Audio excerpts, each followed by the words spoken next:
Olá pessoal, bom, tirando aqui da listinha, eu já expliquei isso algumas vezes, mas vou tentar resumir aqui de uma forma um pouco diferente na forma de responder. Sobre a questão de práticas internas e externas, eu comentei no vídeo anterior sobre Raja Yoga, Kriya Yoga, essas coisas, o pessoal fica com dúvida. A gente tem muitos tipos de linhagens, muitos métodos para chegar no mesmo lugar, que é a autorrealização, é a conexão com fonte. Então o objetivo final é esse, é a realização do Dharma. A realização do Dharma é o nosso caminho de alma, então isso não depende de karma. Karma são ações, então a ação gera reação e a gente tem que ir depurando isso. Qualquer método, seja interno ou externo, seja magístico, ou alquímico ou religioso até, tem certos preceitos, premissas, né? Métodos, fórmulas, para que você chegue nesse estado. Então não tem um melhor que o outro. O pessoal fala, mas qual que eu tenho que praticar? Aquilo que você tem afinidade. Por exemplo, das coisas que eu transmito são das linhagens que eu sustento, das coisas que eu pratico e tenho no meu corpo. Então eu posso transmitir isso, que é aquilo que eu realizei em mim. Não adianta eu transmitir uma coisa que eu não fiz, não daria muito certo, né? Então a gente tem que ter isso de alguma forma. Seja no corpo físico, no mental, no astral, em algum lugar você tem que ter essa informação para transmitir, porque ela tem que chegar para a pessoa. Seja de forma escrita, sinal de fumaça, transmissão de pensamento, poá, para quem pratica algumas coisas. Tem muitos métodos de transmitir conhecimento. Normalmente, fisicamente, se a gente está usando um corpo humano, a gente usa o corpo para transmitir informação. Seja de forma falada, escrita ou pelas fórmulas do corpo físico. Então não tem um melhor que o outro. Por exemplo, você vai praticar uma Raja Yoga, uma Kriya Yoga. São métodos internos, alquímicos, só que de linhagem de yoga. É um método de autorrealização, de metafísica. Você vai fazer prática interna. Por isso que eu chamo as coisas que eu pratico de prática interna. Eu não gosto de dar um nome para isso, porque se transforma em religião. E quando a gente se limita a um processo específico, sem vivenciar certas coisas, de repente a gente passa muito tempo num processo que não faz parte da nossa energia. Então a gente tem que sentir no organismo. Se você está sentindo, isso leva meses, às vezes anos. E o pessoal tem um desespero, uma ansiedade muito grande, achando que a autorrealização, você dá um tapa na cabeça da pessoa e ela realiza alguma coisa. E a realização são estágios, que a energia sobe, desce, dá piruleta, a gente passa por infernos, por céus, por um monte de coisa. E isso daí depende da força de vontade, da disciplina e da intenção de cada um. De um objetivo comum ao propósito do próprio Dharma da pessoa, que isso tem que ser descoberto de dentro para fora. Ninguém vende Dharma de ninguém, já cansei de falar isso. O Dharma você pode até puxar no oráculo alguma coisa e ver, assim como o pessoal faz no Ifá, você pode fazer no I Ching, nos métodos que se conhece, cada um conhece um método aí, dá para você puxar a razão, que é pelo seu nome, data de nascimento, hora que você nasce, você consegue puxar algumas coisinhas pela vibração da pessoa, enfim. Mas você tem que descobrir como caminhar no seu Dharma para você abrir o caminho e caminhar no seu próprio caminho a partir da sua energia. Eu sei que é redundante, mas é um fato.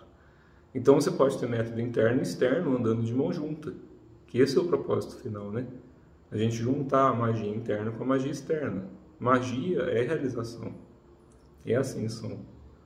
Magia não tem a ver só com você fazer alguma coisa externa, seja um trabalho, um elixir, um encantamento. Aí depende da filosofia e da tradição que a pessoa pratica.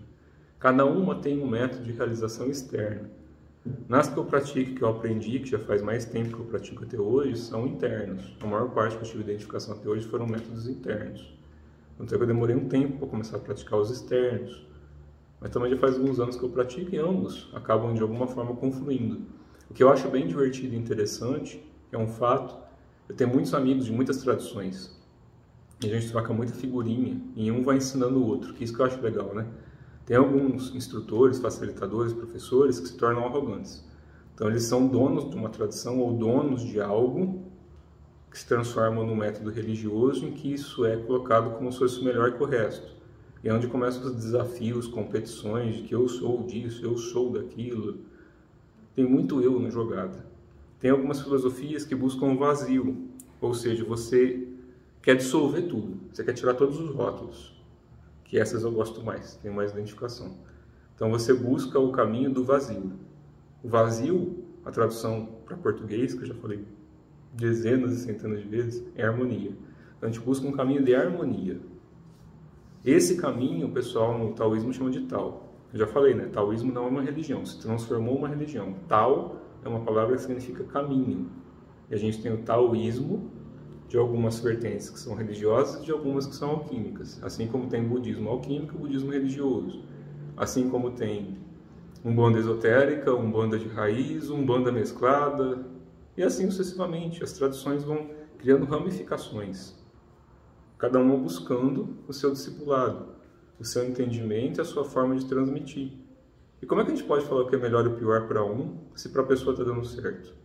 Então eu falo assim, se você está praticando algo que está te fazendo bem, mesmo que no começo doa um pouquinho, porque você se ajeitar, por exemplo, no meu caso, 40 anos, comecei a praticar isso com 19, quando eu estava morando numa cidade fora daqui trabalhando. Então ali foi quando eu comecei a conhecer material do Wagner Borges, da parte de taoísmo e budismo, comecei a praticar yoga na época, ali começou o caminho, né?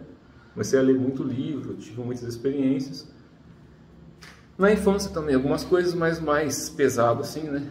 Dos 19 até os 40 agora, que a coisa tomou um corpo maior.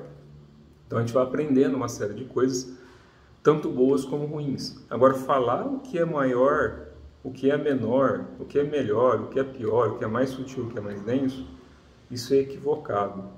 É como se a gente desdenhasse o caminho de alguém que teve uma realização que para ela funcionou. Não importa o estágio dessa realização. Realização a gente tem muitos níveis. Tem uma realização, vamos dizer assim, colocando em escala, que já não é muito saudável fazer isso. Mas colocando em escala a gente pode ter pequenas realizações, realizações médias ou grandes realizações, grandes iluminações. São insights. São relampejos, né? Relâmpagos de memória, de conscientização em relação a algo. Isso a gente não pode desmerecer em relação à realização de ninguém, porque cada um tem o seu próprio caminho, né? O que a gente pode fazer é ter respeito, aprender com a pessoa, até o ponto que aquilo não esteja nos prejudicando e nem prejudicando as pessoas. Se o método ou a prática ajuda a ter uma experiência melhor em relação àquilo que você está agora, faz até onde dá e onde faz bem, onde você se sente bem e comprometido com o seu próprio desenvolvimento, e não por competição. O maior equívoco nesse negócio todo, quando o pessoal começa a praticar, é a competição. E não tem nada de mal, porque a gente nasce para competir aqui nessa linha de tempo atual. As pessoas nascem competindo com tudo, inclusive consigo mesmas.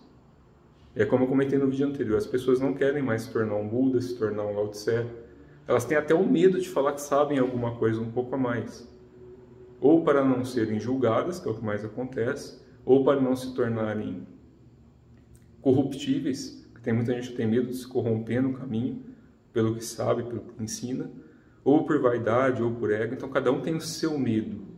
E aí deixa de se transmitir muita coisa boa por medo.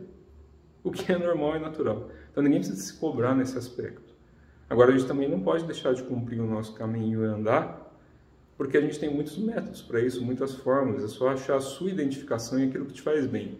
Se está te fazendo bem, de novo, se está te fazendo bem, se está te ajudando a se desenvolver, se a sua saúde está melhorando, as coisas estão se tornando melhores, não desdenha o caminho, continua praticando até o ponto que você tenha algum tipo de realização.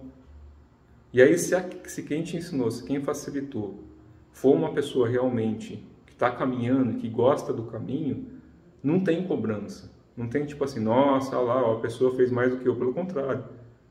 É assim como os mestres me ensinaram, assim como eu aprendi lá atrás, eu continuo pensando até hoje. Para mim faz muito sentido. Se eu conseguir realizar mais que um mestre meu, eu vou lá falar, mestre, consegui fazer isso e isso. Quer saber como é que faz? Se ele for um mestre, ele fala, me ensina. Assim como todas as vezes que eu quero aprender alguma coisa, eu abaixo minha cabecinha e peço ensinamento. E se a gente é amigo da pessoa, se a gente tem uma afinidade física ou espiritual, não importa se é um mestre físico encarnado ou desencarnado, tá? Se você tem uma afinidade com ele, vocês são amigos, o ensinamento flui até por osmose. Flui porque flui de coração para coração.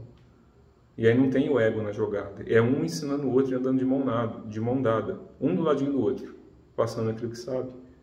E eu sei que para muita gente é utopia, porque a gente vê muito comercialização nessas coisas. E é natural também. Não tem mal nisso. O mal está em quando a gente julga o caminho do outro e a forma como ele oferece. Um produto ou serviço só existe porque tem alguém que consome. Se você tira o poder daquilo que é consumido, deixa de existir. E se a pessoa é realizada, ela não está preocupada com isso. Então vai quem quer. Tá certo, pessoal. Abraço, tudo de bom.